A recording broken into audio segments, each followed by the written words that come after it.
Ang CRPO Chief Guillermo Eleazar ang ilang mga police station sa Maynila, kabilang ng MPD headquarters kaninang madaling araw.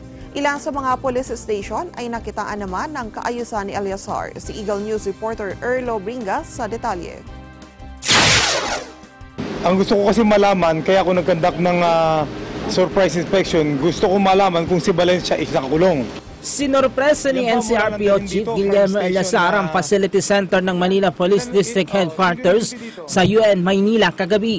Ito ay matapos ang natatanggap nilang impormasyon na malayang nakakalabas ng kulungan ang nakadetine ditong si PO1 Eduardo Valencia na inaresto nitong kamakailan dahil sa kasong rape. Nasa maayos naman ang kulungan pati ang mga inmate na nakakulong sa nasabing facility.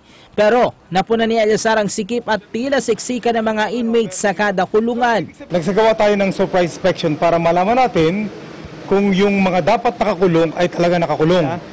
Talagang walang special treatment. Kung kailangan kulong, ikukulong kahit pa pulis yan. Ang bawat isang detainee ay dapat merong at least 4 square meters na kanyang lugar. So sa nakikita natin, hindi ganun yun, di ba? Sunod namang pinuntahan ang Police Community Precinct 1 sa Pandacan, Maynila. Naabutan naman ang mga tauhan sa estasyon na gising at alerto. In-inspection din ni Eleazar ang buong opisina. Magpagbuka na tayo, ngayon ko lang kayo na tuturo dito. Walang tulugan dito, sir. Ha?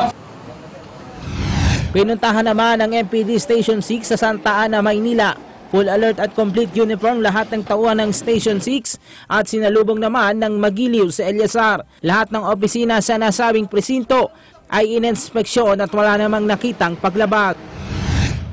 Huli namang pinuntahan ni Eleazar ang MPD Station 9 sa Malate, Maynila.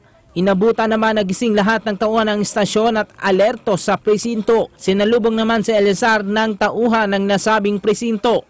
Gising din ang officer in charge sa nasabing presinto. Sa naging pag-iikot ni Eleazar sa mga presinto, wala naman itong nakitaan ng paglabag at nakaleto naman lahat ng mga PNP personnel. Nais lamang siguraduhin ng NCRPO na gising at alerto lahat ng pulis, lalo na sa gabi at papalapit na naman ang holiday season na kung saan nauuso na naman ang holdapan at pag-atake ng mga kawataan. Para sa Eagle News, Erlo Bringas, IM1 B25.